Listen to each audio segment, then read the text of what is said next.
30 जनवरी 1948। वो दिन जिसने स्वतंत्र भारत की आत्मा को हिला दिया। एक गोली, एक आवाज़, और दुनिया ने सुना महात्मा गांधी अब नहीं रहे। लेकिन उस गोली के बाद क्या हुआ? दिल्ली की सड़कों पर कौन सा तूफान उठा? लाखों लोगों का गुस्सा किस ओर मुड़ा? और सबसे अहम, उस परिवार का क्या हुआ जिसने इतिहास के सबसे नफरत करने योग्य नाम को जन्म दिया, नाथूराम गोडसे।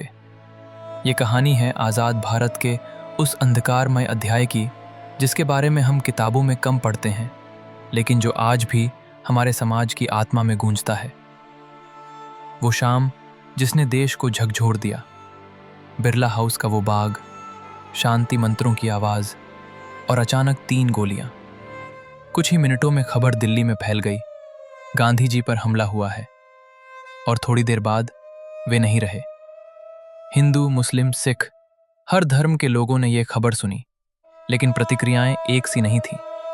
कुछ रोए, कुछ अविश्वास में थे, और कुछ के भीतर वो पुराना राजनीतिक गुस्सा भड़कने लगा।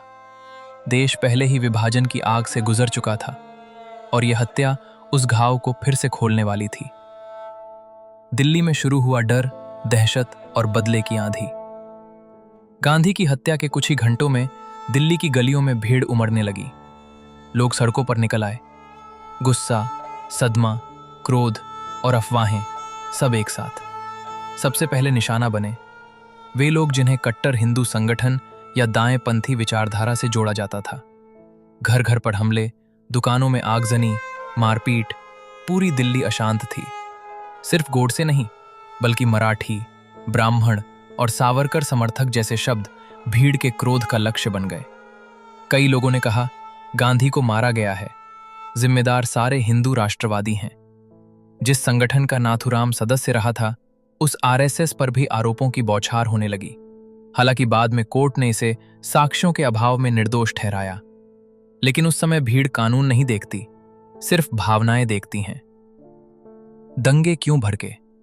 असली कारण किस में छिपे थे? गांधी की हत्या ऐसे समय हुई थी जब देश विभाजन से टूटा हुआ था। हिंदू मुस्लिम भरोसा कमजोर था। लाखों शरणार्थी दिल्ली की तरफ आ रहे थे, और देश नेतृत्व की तलाश में था। गुस्सा सिर्फ हत्या का नहीं था, उसके पीछे वर्षों की पीड़ा, सांप्रदायिक हिंसा, पाकिस्तान भारत तनाव और गांधी की नीतियों को लेकर असहमति भी थी। बहुत से लोग गांधी को महात्मा मानते थे, लेकिन कुछ लोग मानते थे कि उनकी नीतियों ने हिंदुओं को कमजोर किया और पाकिस्तान को बार बार रियायतें देकर भारत के हितों को चोट पहुंचाई। हत्या के बाद यह विचारधारा गुस्से का पात्र बन गई, और दंगे इसी तूफान की परछाई थे।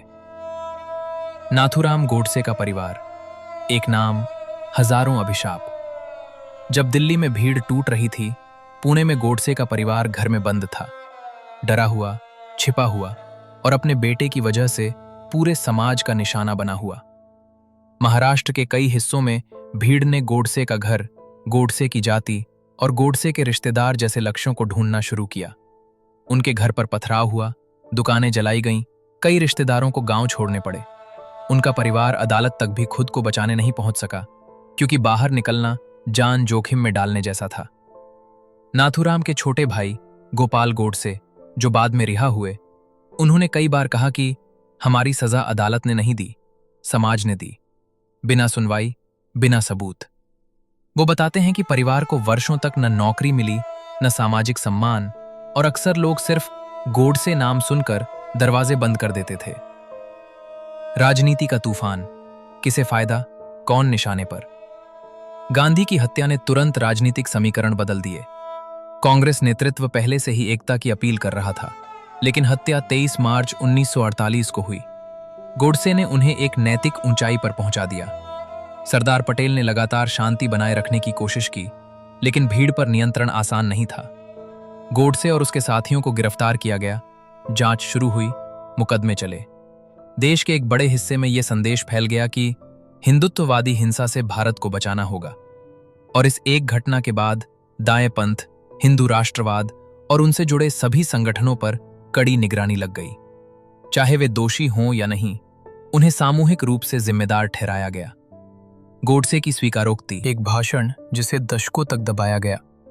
मुकदमे में गोडसे ने कहा कि उसने गांधी को इसलिए मारा क्योंकि वह उन्हें राष्ट्र के हितों के विरुद्ध मानता था। उसका 92 पन्नों का बयान सार्वजनिक नहीं होने दिया गया। सालों तक वह पन्ने प्रतिबंधित रहे। समर्थकों का दावा था कि सरकार नहीं चाहती थी कि गोडसे 92 पन्नों का बयान सार्वजनिक नहीं होने दिया गया। सालों तक वह पन्ने प्रतिबंधित रहे। समर्थकों का दावा था कि सरकार नहीं चाहती थी कि गोडसे की दलीलें जनता तक पहुंचें, क्योंकि इससे राजनीति प्रभावित होती। लेकिन आलोचक कहते हैं गोडसे के शब्द विष भरे थे और उन्हें फैलाना खतरनाक होता। दोनों पक्षों के बीच यह संवाद आज भी इतिहास के गलियारों में गूंजता है। सजा, फांसी और परिवार की अंतिम चुप्पी। नाथूराम गोडसे और नारायण आप्टे को 15 नवंबर 1949 को फांसी दी गई, लेकिन उसके बाद भी विवाद खत्म नहीं हुआ। गोडसे का परिवार वर्षों तक समाज के किनारे रखा गया। कई बार उन्हें छुपकर रहना पड़ा और कई रिश्तेदारों ने अपना उपनाम तक बदल दिया। कुछ लोग आज भी कहते हैं उन्हें सबसे बड़ी सजा समाज ने दी, न कि अदालत ने। आज के भारत ने इस घटना की गूंज।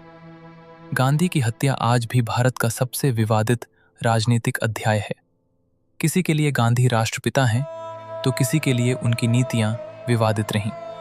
किसी के लिए गोडसे राक्षस है, तो कुछ लोग आज भी उसे विचारधारा का विद्रोही कहते हैं। हालांकि हिंसा का समर्थन कोई कानून नहीं, न नैतिकता। लेकिन सत्य यही है, इस घटना ने भारत की राजनीति, समाज और हिंदू मुस्लिम संबंधों को गहरे तक प्रभावित किया। और इसीलिए इस घटना का हर पक्ष समझना जरूरी है, चाहे हम सहमत हों या नहीं। गांधी की हत्या से सिर्फ एक महात्मा नहीं गए, भारत अपनी मासूमियत भी खो बैठा।